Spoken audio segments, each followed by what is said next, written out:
Welcome back, Dolphins fans. Sorry about that. I've had some technical difficulties here, and Paul is also back. So you got the whole crew back with you here, and we've got some picks to catch up on. Interesting there. I'm not sure where we dropped off. Actually, we dropped off after Trent McDuffie from Washington went 21 to the Chiefs, and a lot of talk about Devin Lloyd and Nakobe Dean, but the first off-ball linebacker, Paul, has come off the board, and that is Quay Walker from Georgia, Nakobe Dean's teammate. It's that is very interesting right there. I mean, there have been a few I want to actually go back 2 picks before that. Kenny Pickett is the first quarterback off the board here. Wow. I mean, Malik Willis could fall, given his how raw he is. He's one of those guys that and it's been said about him for a while now. He could go in the top 10. He could fall, to the third round with how raw he is. I mean, this is somebody who is not ready to play football. And once you get past the first 35, 36 picks, every team in the NFL has agreed that they don't believe in you to be their starting quarterback, to be their guy. Doesn't mean you're not a great player. I mean, we've seen evidence of that. Tom Brady was a 6th-round pick. Russell Wilson was a 3rd-round pick. Tony Romo was undrafted. But, I mean, I think Malik Willis for somebody in the 2nd round is going to be very, very worth the risk for a non-Dolphins team. No, I think he will be, but I honestly am looking at the end of the first round, and I cannot help but think somebody's going to come back in and take Malik Willis before this is all said and done. And it would make sense for that too, because if a team comes back, let's say at 32 and trades there with trying to keep all these trades in order with now the Vikings, or, one of those last picks of the first round, then you get that 5th-year option with Malik Willis, which is probably needed given his rawness. I mean, that would make a lot of sense.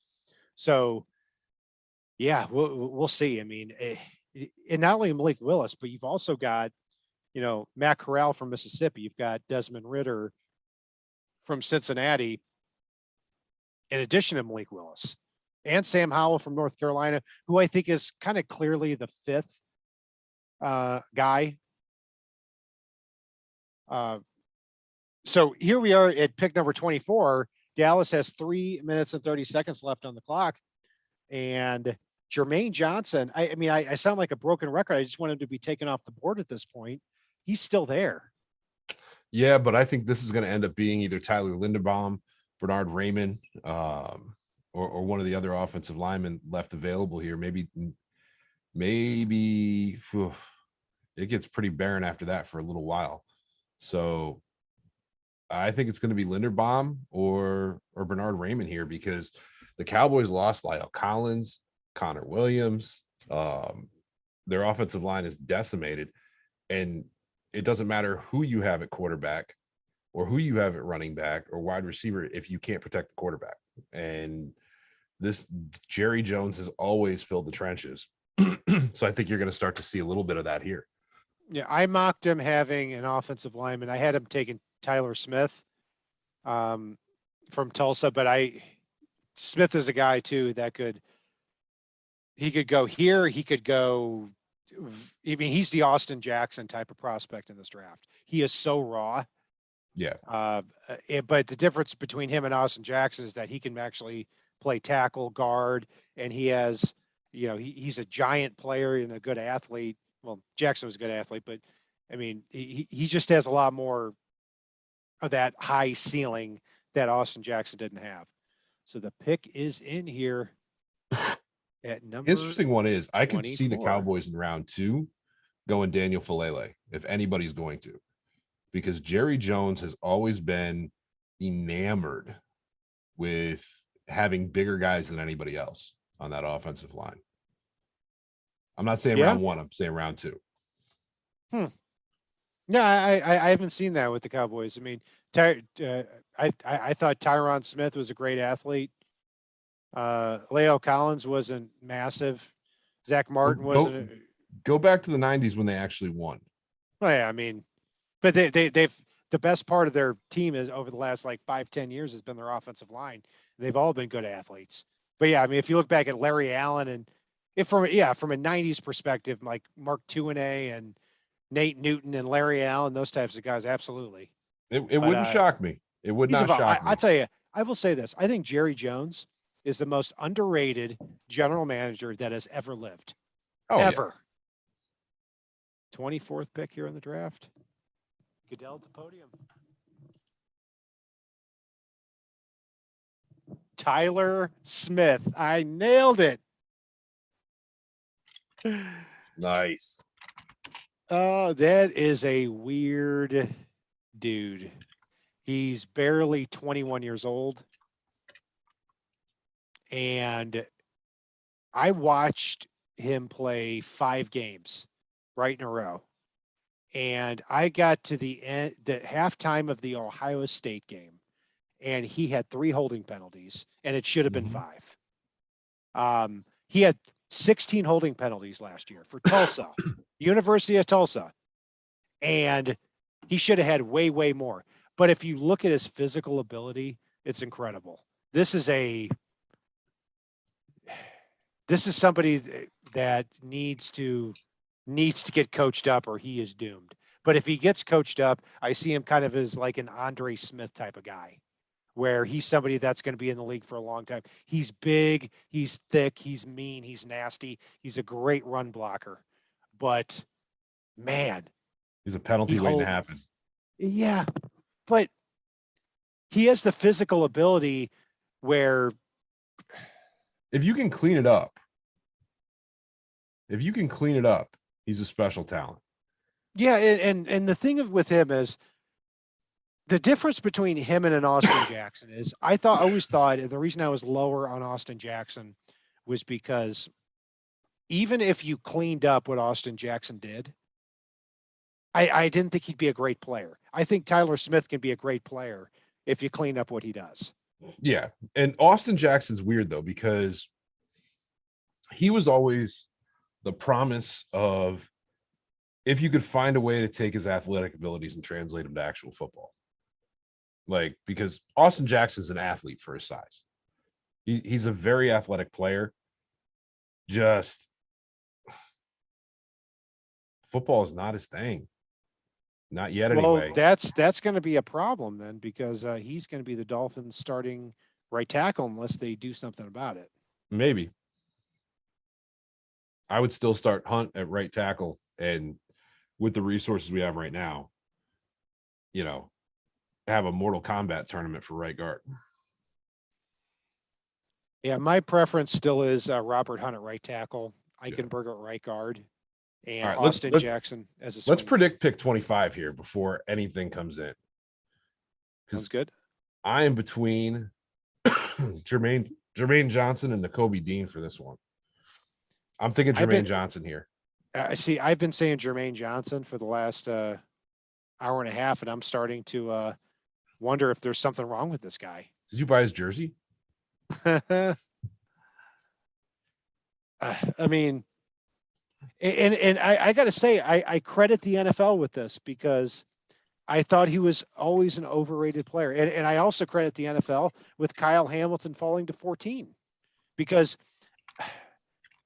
I thought Jermaine Johnson he had a great year for Florida State after transferring from Georgia, but he never had great get off. Like if you're 6'4", 260 and you're not explosive at all off the snap, what do you do from there? You can't play outside linebacker. And I always thought this was a player that was highly, highly overrated. So we'll see. We actually had him in our first mock draft here just a month ago. I had him going 31 to the Bengals, or 31th, 31st to the Bengals. You had him falling out of the first round. And that was after the combine. where he knocked it out of the park. So we had it correct, really. I mean, he somehow started getting shoved up the boards, and I thought he was fool's gold over the last couple of months.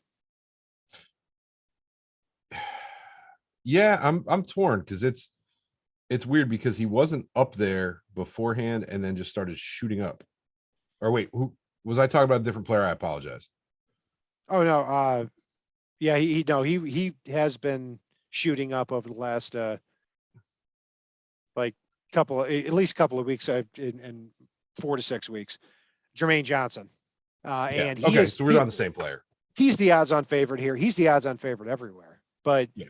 I think the NFL has been very smart in having him fall to the spot. The same thing goes with Kyle Hamilton. I never got it with him. I thought the comparisons with Derwin James were embarrassing, to be quite honest. The difference between Derwin James and Kyle Hamilton is that Derwin James glided on the field. He was a linebacker who glided like a free safety. He covered every area of the field. And I know Hamilton is faster than the 4.6 he ran at the combine and the 4.7 that he ran at his pro day. I get that, but I didn't see this just generational talent, this guy that Lance Zierlein had as his number 1 overall player in the NFL draft. That never made sense to me either. So, but still, the draft is funny. Who would have thought that Quay Walker and Tyler Smith would have been taken 22 and 24, and Jermaine Johnson and Devontae Wyatt are still on the board? Yeah, there's some interesting, or Nakobe Dean's still on the board. I mean, for a while there, Nakobe Dean was a top 12 pick on every draft board. And now here we are looking at him as a potential second rounder at this point. That's the intriguing one for me. And I'm starting to see a theme too with, and this is why I had some of these guys falling down too, is I had Devin Lloyd falling to 21, Linderbaum falling out of the first round, Nakobe Dean falling out of the first round, Andrew Booth I had going 12th to the Vikings at the time. But there's some medical issues with him. So it's kind of like last year, like if you remember Tevin Jenkins from last year from Oklahoma State, he was somebody that was supposed to go very solidly in the middle of the first round. And then as we went along, it didn't make any sense why he fell out of the first round. And then he falls into the 40s and it turns out it's medical stuff. So we might start seeing some of that action too. And the Ravens pick is now in, Paul. Your official prediction is whom? I'm going to go Jermaine Johnson. Actually, no, Devin Lloyd. Okay, thank you, because I'm going to go Jermaine Johnson. And let's keep playing this game here. How about this? If you make that prediction, you can't predict it for another 3 picks. Okay. Wait, are the Patriots in the next 3 picks? Nope. We're good. Tyler Linderbaum is the pick. Ooh. That is, man, they have knocked it out of the park. Kyle Hamilton and Tyler Linderbaum for the Ravens. Great picks, considering where they were. Absolutely. And I think it's a win-win situation with the Cardinals too. I mean, and while you were gone, Paul, the details of that came out. The Ravens got a first-round pick for Marquise Brown and a third-round pick. A first and a third for Marquise Brown? No, so the Cardinals got Marquise Brown and a third-round pick. Okay. And the Ravens got this first-round pick. Okay. Well, technically, they got the 23rd pick and then fell back to 25. But yeah, they traded Marquise. Okay, I'm with you. I really think that's a good trade for both sides. At first, the way it sounded at first, I thought it was a complete and total highway robbery for Marquise Brown. But That's where I just, also oh, too, I wait, mean, what's going to be interesting to I'm hearing the Jets are on the clock now. yeah, they are. Interesting. I mean,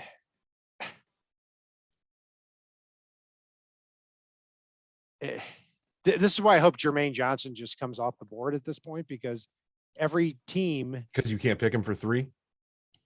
Oh yeah, that's right. Oh, you got me there. So I'm going to go with Dax Hill as my projection here.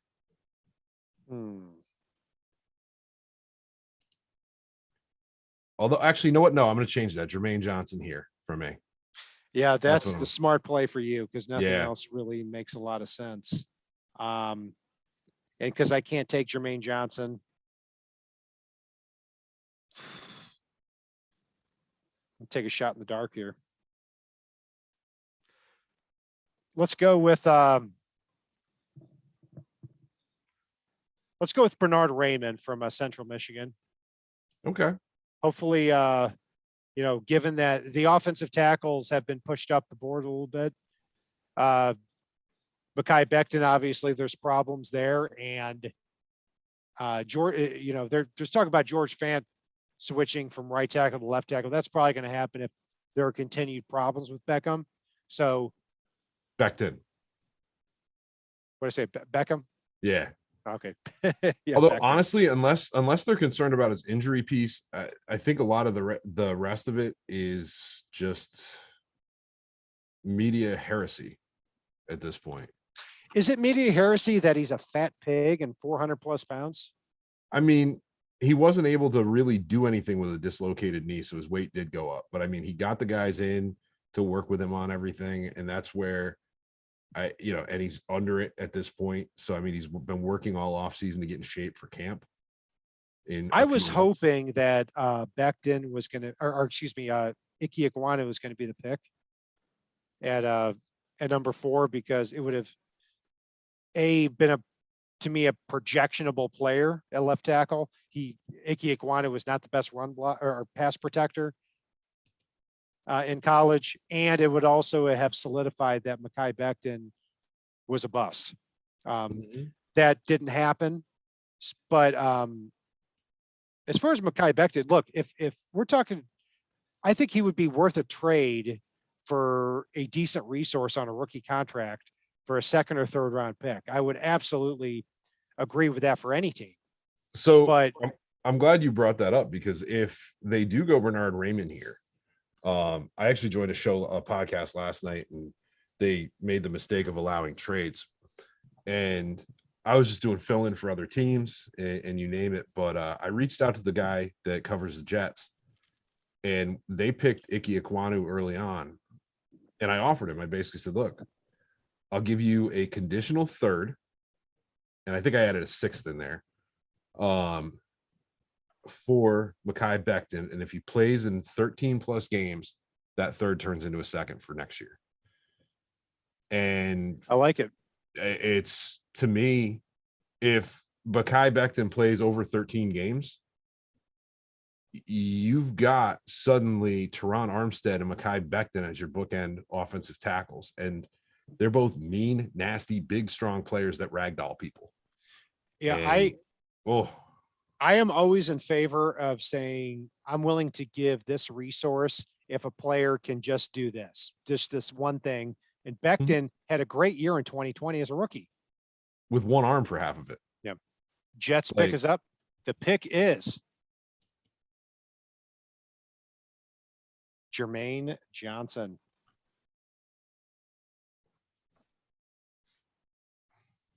So the Jets now have 3 first-round picks: Sauce Gardner, Garrett Wilson, and Jermaine Johnson.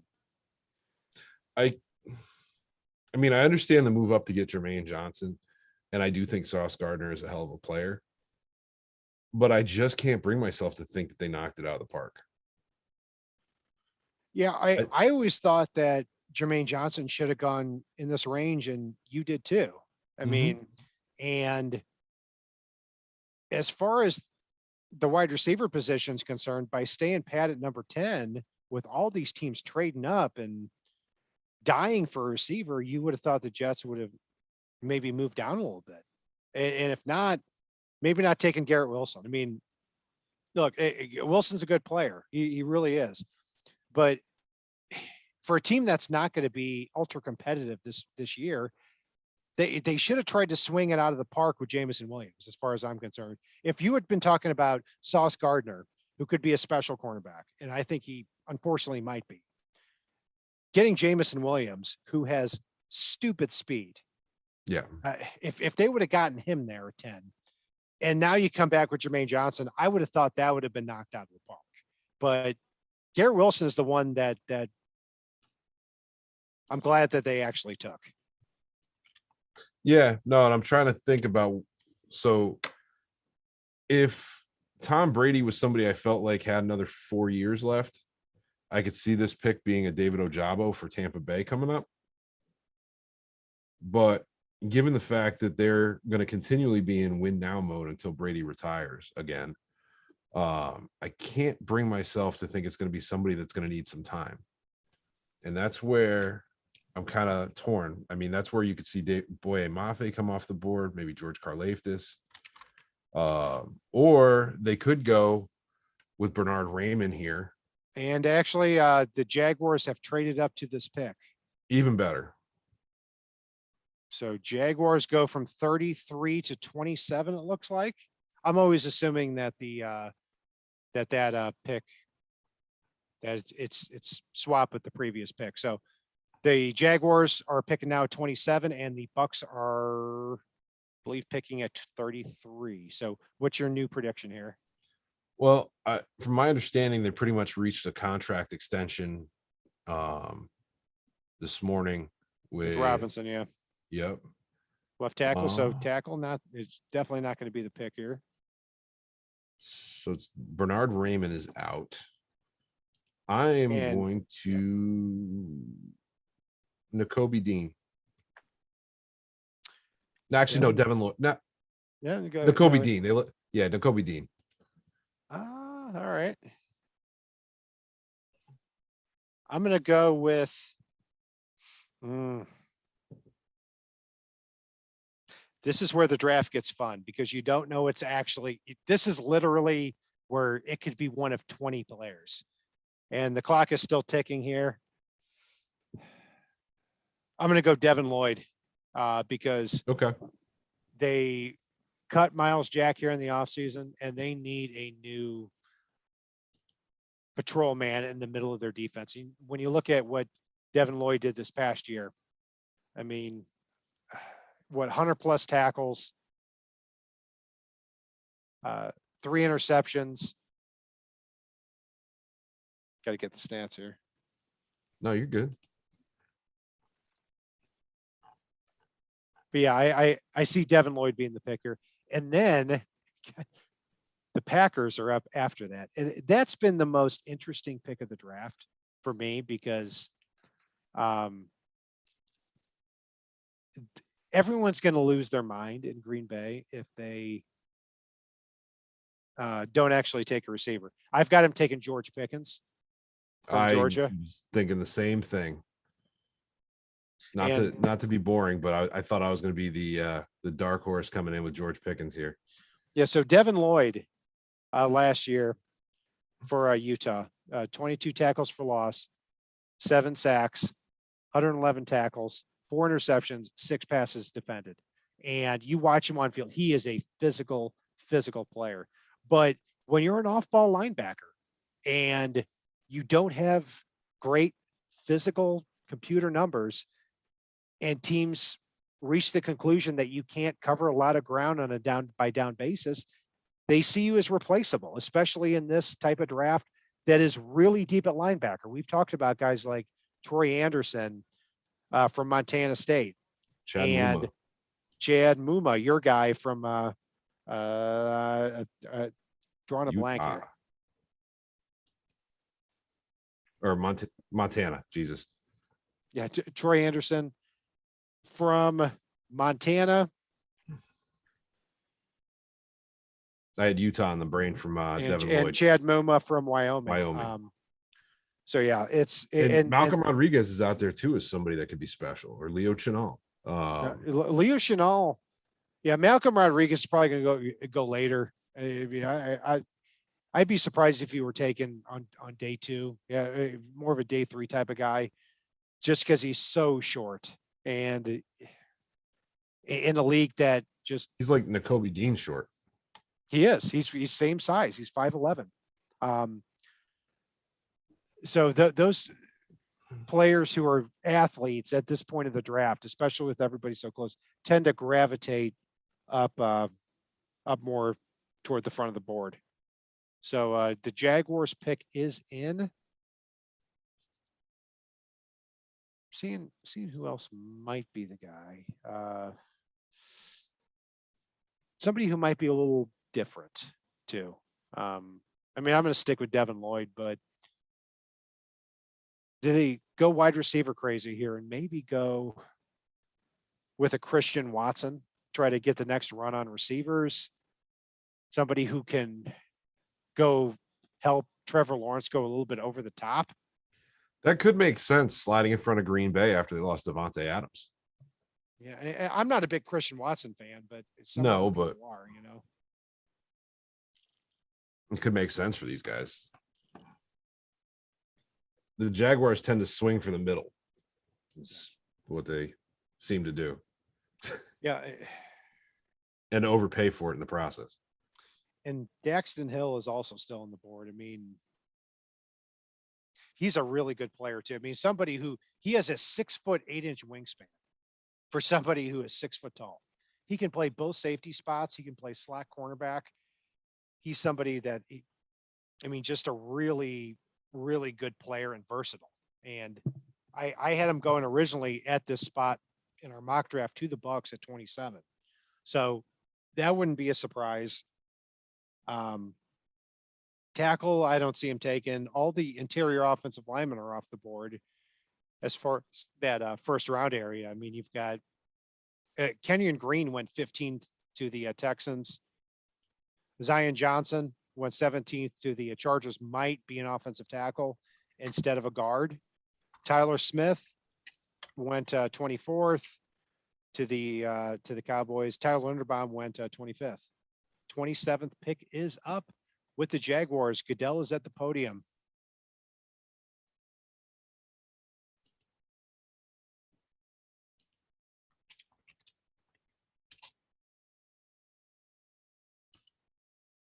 Devin Lloyd is the pick.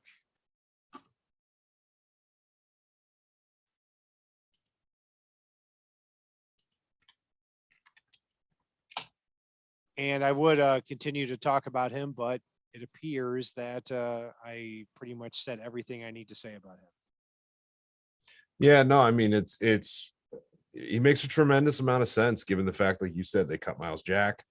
They had a big gaping hole at linebacker, and you cannot run your defense without solid linebacker play in 99% of the defenses out there.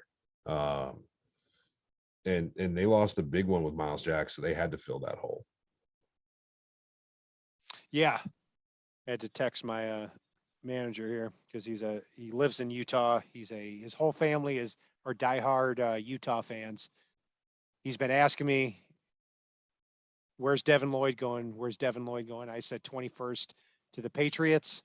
I've said that for months, and now he goes 27th to the Jaguars. So I wasn't too far off. The Packers pick is in.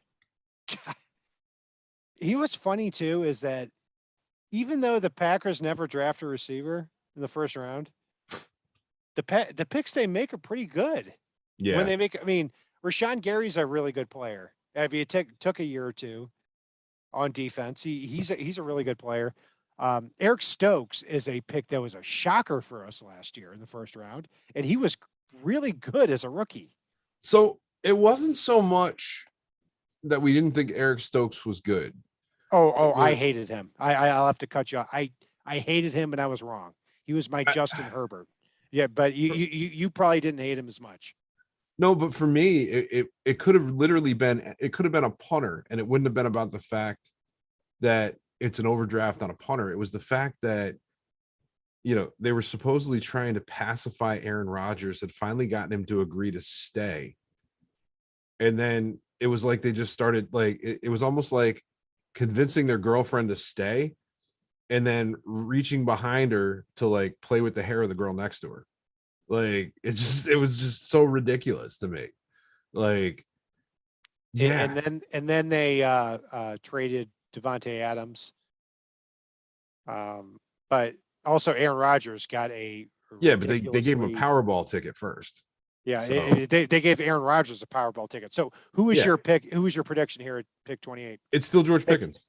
George Pickens. Okay, I'm gonna go with Daxton Hill. Okay. Even though I've got Pickens, and I'm basically splicing my bets here. I mean, I like that pick for them. And they get athletes in the first. They get athletes in the first round, and I respect that, and they've been right on it. So there's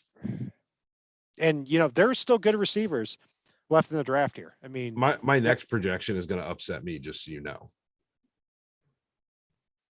Let me see if I can guess who it is.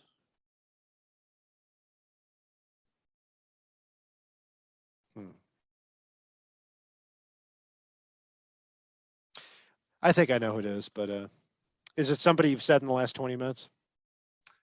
Yes. Okay. Yeah. I know who it is. Here we go. So your next prediction is Nakobe Dean. Nope. Okay. It's going to upset me and be a little shocking when I say it. Okay. We have to go But down in the third I round. have officially said the name in the last 20 minutes. Okay. Yeah, as blanking. Brett put it, we're less than 75 picks away from the Dolphins pick. Yeah, hey, we are making our way there. Anything else come out from the chat? Just making a joke about the fact that once the pick is in, the TV coverage cuts the commercial. Yeah, Brandy, tomorrow we are going to be live. Saturday, we're still up in the air on what we're doing there. Yeah. We went from about 5,000 per episode to about 2,000 per episode immediately after Tyreek Hill was traded for. And about a week after. Once we've gotten full draft. I am fine with that. People are pretty indifferent, and don't get me wrong, I appreciate every one of you that's here watching us right now. And we're here for us, and we're here for you guys because we do enjoy this.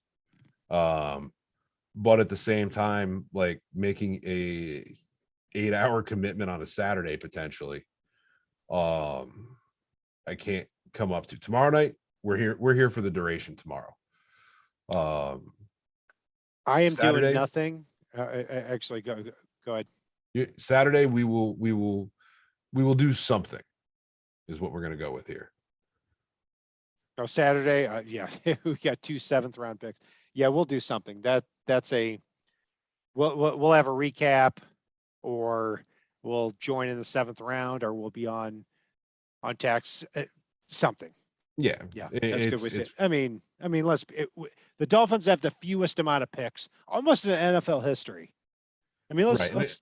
We don't know what Saturday is going to look like yet, because we all know Grier wheels and deals as the draft goes on, and so Miami could have 5 picks or no picks on Saturday, or they could come back into Saturday after having no picks. It's Saturday's a long way away in draft hours at this point. Yeah. I mean, we're not even a third of the way there. Yeah. But the Dolphins could also trade up. I don't think they will. I actually mocked them to trade down. Roger Goodell was up at the podium blabbering on about something. Come on. Somebody who looks like Andrew Whitworth is up at the podium for the Packers pick. He never played for the Packers. Maybe he played for them in like 1974. No, he looks pretty recent. I don't know. He had that 40-year career, it felt like. Yeah. was a great player. Oh, It's got to I be would a have killed to have him the past few years. All right. So who was yours again? Mine was Daxton Hill. In my official mock, it was Pickens, and yours is Pickens officially in this prediction. So, yeah, it is Whitworth. 2021 Walter Payton Man of the Year. Ah, okay. Yeah, great. Nothing like having I a mean, Rams player can't announce we a do this Packers next pick. year? I mean, he continues to blabber on. I mean, he already got the award. Announce the pick, please. Jeez. You're not even in the NFL anymore. Yes. And he's only a couple of months removed from the NFL with a Super Bowl ring. Hey, big kudos though to NFL Films and NFL Productions for the fact that they got him telling his kids he was retiring and didn't break their silence on it until after he made the announcement himself. I saw that and I love that as well. Meanwhile, father, Tom I Brady love farts that. and they're like at the podium going, he's retiring. All right. Goodell's at the podium.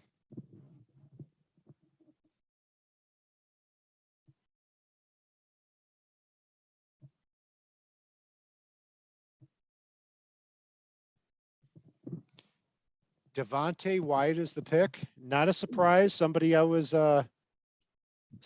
looking at too, and somebody who on the consensus board is 21, and he was picked 28th.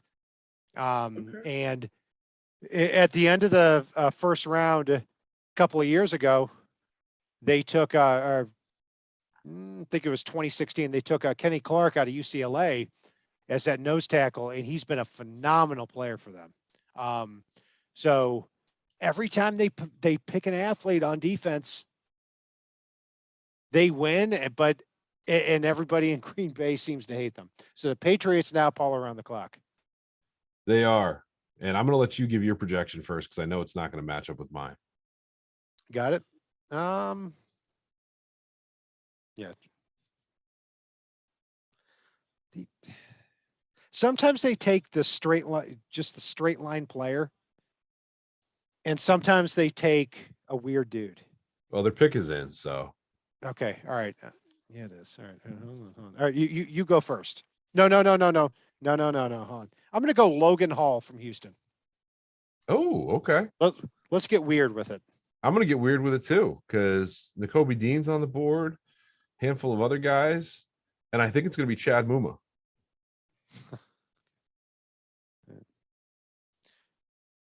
They need a big-bodied, strong linebacker in the middle of that defense that makes their defense go. And he's got the speed that I think Belichick will covet. He's a tackling machine, and he covers a lot of ground. That's for sure. And Belichick likes that. So, and he matches the size profile that they like. Yeah. Man, I should have made that my pick. Been dogging you on Muma for months, and now watch him slide into the first round after he was a third when I started on him. I think the pundits watch our show because every now and then there's like 3 guys I get stuck on, and they go from 5th rounders to firsts in the course of an off season. Yeah, I mean, Muma's an athlete. I mean, you're talking about somebody who was not only a tackling machine at Wyoming, but the biggest thing and what you're seeing as a common theme is he covers a lot of ground. And there's a reason Quay Walker went 22nd overall to the Packers. And that's not a surprise that, even though he played only 1 year at Georgia, somebody who's 6'4", 245 pounds, who has the ability to have that range and is intelligent, is going to be on the field a lot. Quay Walker went to Packers, right? Yeah, Quay Walker went to the Packers at 22nd. Yeah, I thought you said Leo Chenal for a second. No. Okay. Just making sure. Leo Chenal's interesting too, because even though he has the computer numbers, and I really like him, and if he's actually there at 102, there's probably no way I'm not going to want the Dolphins to pick him. Mm-hmm. does he match up to that in pass defense? I'm not quite sure. So there's a lot of depth and talent in the off-ball linebacker position. Christian Harris is another guy from Alabama. But it's all over the place. I mean, nobody really would have projected Quay Walker number 1, and then Devin Lloyd number 2, and then let's say Chad Muma comes off the board here, which is quite reasonable.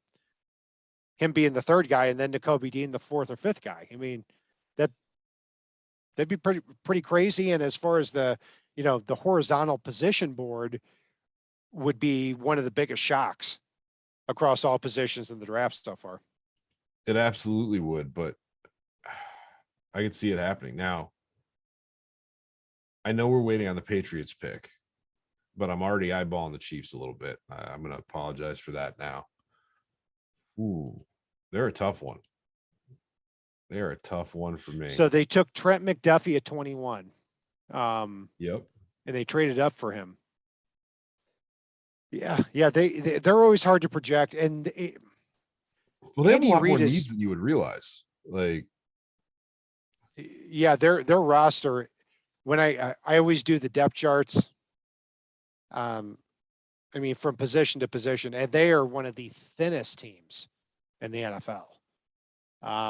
As far as depth is concerned, I mean, it makes sense because they spend all their money on frontline positions, and that makes sense.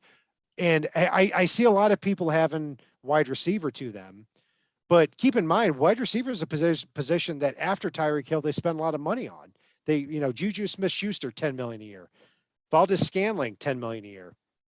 Mecole Hardman, 2nd round pick a couple of years ago. He's the guy that's supposed to be on the upswing, and they've got a couple of more guys on that roster too. So Patriots pick is in, and it is being dragged out because I'm not quite sure why. Yeah, the NFL is getting pretty ridiculous about that.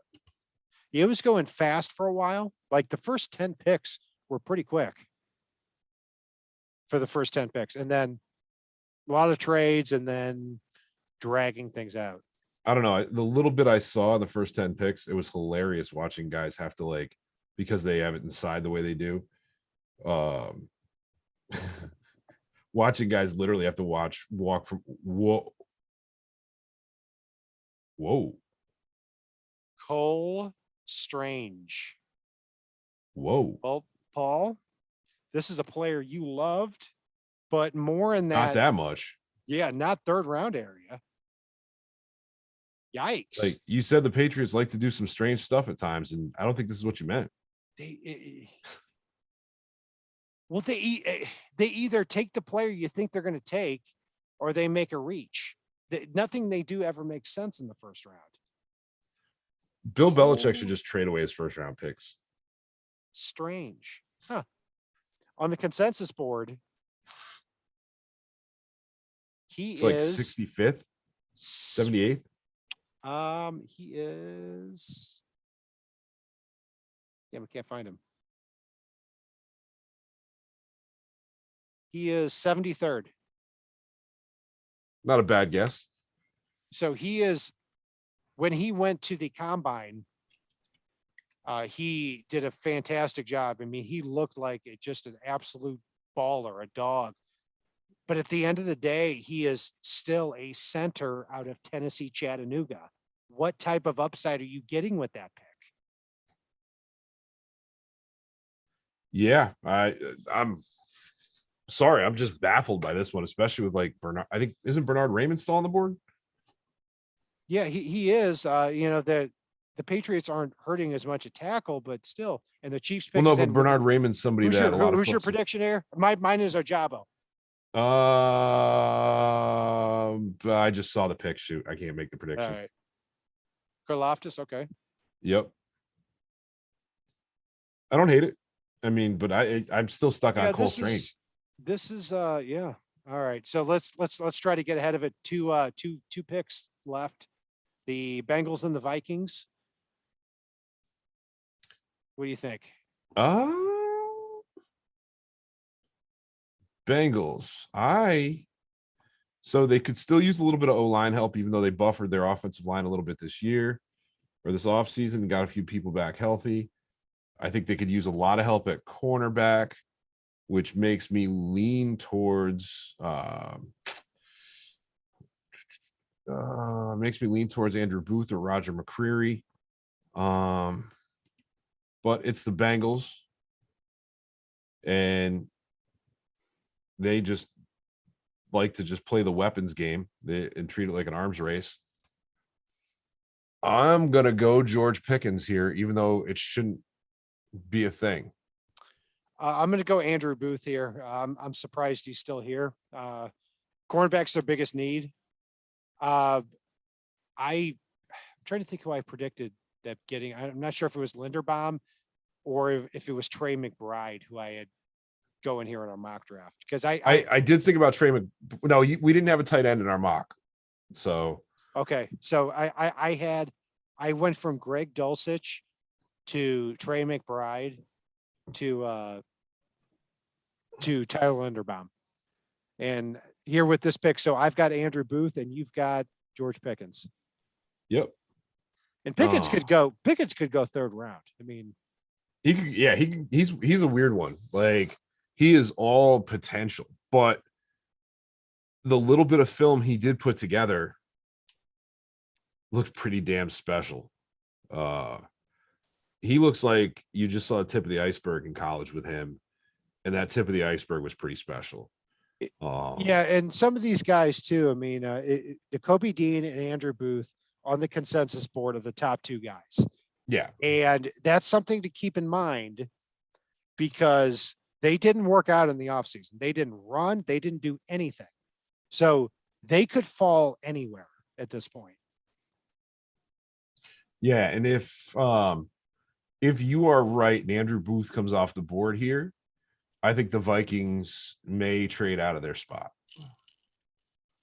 Rick Spielman has never seen a trade that he doesn't like. And I thought he got fleeced before. Well, we've seen that. We've seen that with Rick Spielman on and off. Oh, wait a minute. No, excuse me. Rick Spielman's not their GM anymore. Yep. Pardon.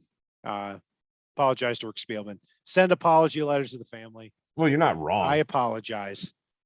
You're not wrong. He's just not there anymore. I just had it in my head that, last year they nailed their first round pick. That was Christian Darrisaw from Virginia Tech. But then they had like 14 picks. Their first one after Darrisaw was a third rounder. That was Kellen Mond, which was embarrassing. And then Wyatt Davis, a guard who didn't even start on an offensive line that was bad on the interior. So, yeah. But going back here to Paul, George Karlaftis, yeah, I mean, him and Trent McDuffie, just two solid picks for the Chiefs. I mean, on defense, these are two guys that have been projected to be first round picks here over the last, really for the last year, I'd say. Yeah, and the thing I like about that, even though, yes, Kansas City needs a wide receiver, they need a ton of different things right now. The thing I like about that, though, is I've talked a lot on our show about the symbiotic relationship between pass rushers and corners. So if those two see the field early like they should, they are going to help make each other look better and do it sooner. And that's a cool thing to me. I still think the Chiefs have a lot of needs to fill right now and have only created more of their own doing this offseason. But this is a start. This is a big, strong start for them, especially with a corner and then a pass rusher. That means your corner doesn't have to cover for 5 minutes, and a cornerback that can give your pass rusher a little extra time to get there. Yeah, absolutely. So we're at a commercial break here. Always. And yeah, who would have thought that the Bengals would be in the spot? Yeah. With no O-line last year. Yeah. They almost took the Super Bowl home. Yes, they did. Yes, and hey, the Vikings fans get to pretend they won a Super Bowl since they're picking 32nd now. Yep. It's about as close as they're going to get for a while. Yeah. And there's a lot to rework as far as picks or rounds 2 through 7 now with all the trades that happened today. One pick we Yeah. didn't talk about actually was Kyer Elam You from know, Florida. I I can't remember if I did this in our mock with Kyer, but I know I did several where I had the Bills taking Kyer Elam. It's no shock to me. They needed somebody to pair in that tandem in the backfield. Yeah, I mean, I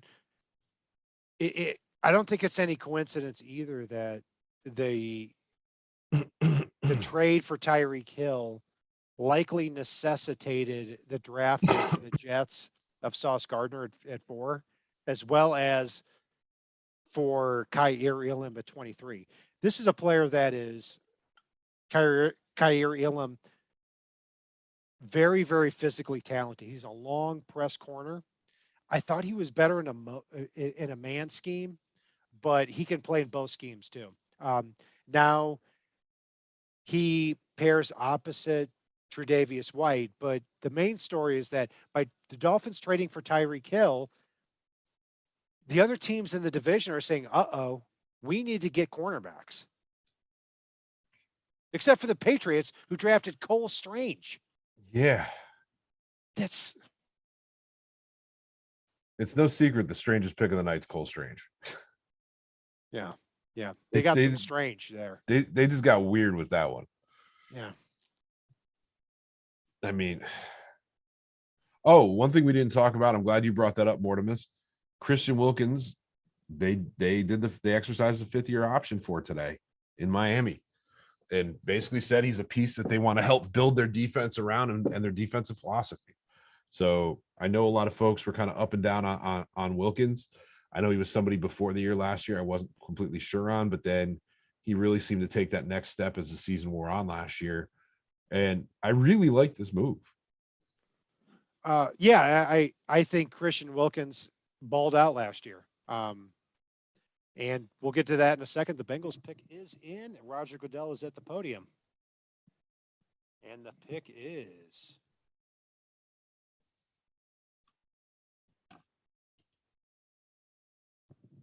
Daxton Hill. Great value pick there for them. Yeah. Holy hell, they got a tandem back there with Jesse Bates now. Yeah, absolutely. And, I'm not 100% sure he's even going to stay at safety. I mean, he might be slot. He may not be quite limber enough to play out there on the perimeter at cornerback, but either way, he's going to be a really good player for them. I think this is one of the best picks of the first round. No, 100%. You know what? I think I projected Dax Hill a few picks ago, so I couldn't even use him at this point.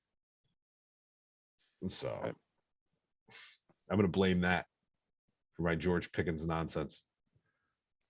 Well, I mean, you predicted wide receivers to the Bengals before, and you were right. I think you predicted T. Higgins a couple of years ago to the Bengals. Yep. Or a player the Dolphins should have, and that was definitely correct. So final pick, Paul. The pick is in. I'm going to go Andrew Booth. Yeah, that's a good one. That's a good one. They could really screw the world up right now and take Malik Willis, though.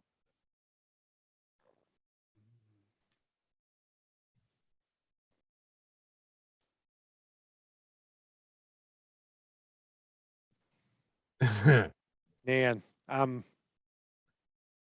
going to go with Sky Moore from Western Michigan. I like that pick. I like that a lot. They've got I mean, Justin Jefferson is a superstar for them. Adam Thielen just got over 30. He had his first injury-plagued season. They should have drafted Jamison Williams and kept that pick instead of moving down from 12 to 32 and getting a couple of mid-round picks. That's one of the moves I don't like here. I love what the Lions to me are the biggest winners. And I texted Brian Sipe, who has been our Lions correspondent in previous seasons here. Aiden Hutchinson and Jamison Williams to me got 2 top 10 players easily in this draft, especially for a team that doesn't necessarily have to win this year. Yeah, no, I mean, a team that's not going to win this year. It's going to make it pretty fun on Hard Knocks this offseason. Listen to them talk about this trade over and over again. That's going to go right through the Vikings front office's skulls when they're talking about how badly they fleeced the Vikings. But, and to do that to a division rival is hilarious to me. Good for Dan Campbell. He really deserves a good team in front of him. And I think they took some steps towards that today. And with this pick too, I'm surprised that more teams are not fighting to move up for Malik Willis, unless the Vikings are trying to get that developmental quarterback behind Kirk Cousins, which I don't really think is going to be the case here. Because that 5th-year option for quarterback is so important. Like Lamar Jackson, a couple of years ago, 2018 draft, it was so important that he got that developmental 5th year, because now even in contract negotiations, that's helping out. Even if he had taken a longer time to develop, that would have helped out further. So Teddy Bridgewater also, back in the 2014 draft, getting that 5th-year option is really, really important. I will say my favorite Kirk Cousins story this offseason, though, is the fact that Kirk Cousins is part of why Amari Cooper got traded to the Browns, because he stood up and basically compared Dak Prescott to Kirk Cousins right after they lost that playoff matchup. So to that, and I don't mean to scratch at wounds here, but how would you compare that to Tua? Oh, it completely different style of player. It's Kirk Cousins. Let me rephrase that. Is Tua going to lead the NFL in passing in his NFL career? Because Dak Prescott did, and Kirk Cousins had 30 plus touchdowns and 14 interceptions and 4,500 yards. And I'm not saying that he can't be that guy, but it's, if anybody refers to Prescott or Kirk Cousins as a joke, and I'm not saying you're doing that, but those players, you have to be damn good to be those guys. Oh yeah. I just don't think they're the guys that can get you over the hump to the next level. Like, they can pack a stat sheet and they'll do it in a handful of games, but they're not guys I can count on when the pressure's on the line, and when your season's on the line. So it's, I think Tua is going to have a damn good career. I think Tua has a chance to take us to the promised land. Wholly different style of quarterback, though. I mean, Kirk Cousins, I basically look at as a guy that literally walks in the huddle every time and they go, what did coach call? I don't know. What's the play? Go long. Like that's what I feel like with Kirk Cousins. And that's going to pay off in spades sometimes, but it's not going to pay off consistently enough for you to get to the promised land. I think that Tua's potentially special ability is what he has in receiver, as well as his ability to use his eyes and his feet together. And now that he's got this, there are no more excuses for him. And I agree with that stance, but those are damn good excuses as well over the last couple of years. I don't mean to interrupt. Did you see the pick yet? Yeah. Lewis Cine from Georgia. Yeah, I like that. I actually like that pick. I like that too. They still got fleeced. Yeah, they did. I mean, he's one of my favorite. He's a player that I had really high too. He is a downhill, violent, thumping type of guy.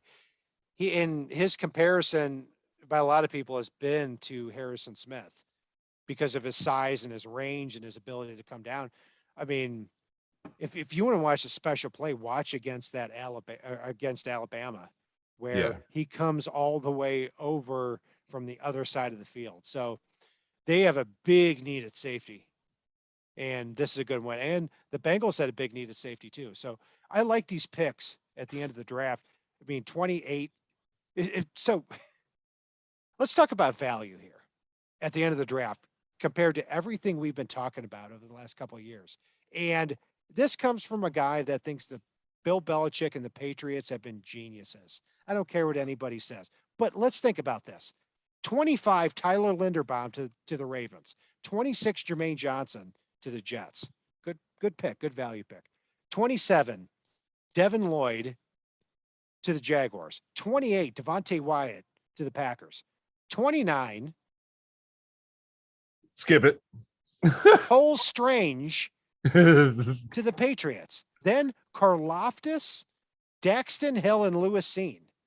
I mean, that is flooded with value at the end of the first round. Yeah.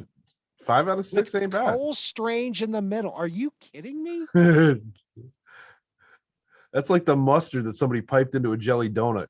I've never heard that. That's a good prank. Bring in a thing of don't- jelly donuts, squeeze them out, and pipe them full of hot mustard. And I don't laugh off often, you know. Man. All right. Well, we got Paul- some good players left, and we got then we'll do it plenty here. plenty to come out for night 2. And we apologize for any difficulties in the middle there. We worked out those kinks tonight while the Dolphins didn't have a pick. So hopefully, tomorrow night we're here for the duration. Yeah, I mean, we're going to be ready. I'm going to be fishing all day and come back at 6 p.m. Central Time. I've got, I'm probably going to switch my hats here.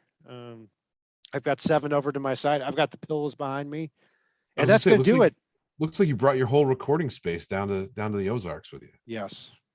And speaking of the Ozarks, I'm in the exact place where this was filmed as well. And the final episodes are going to air tomorrow. So fishing, Ozark, and most importantly, NFL draft. So things are going to heat up tomorrow. I know it's not as exciting for the Dolphins here this year, but we thank you for joining us here tonight. I'm Brian Cat, NFL. Paul is Fanatic_pick. Follow us on Facebook, Twitter, all of our social media outlets, as well as the Fansided Network and FinFanatic.com. I'm Brian Cat, NFL. I already said that. And we'll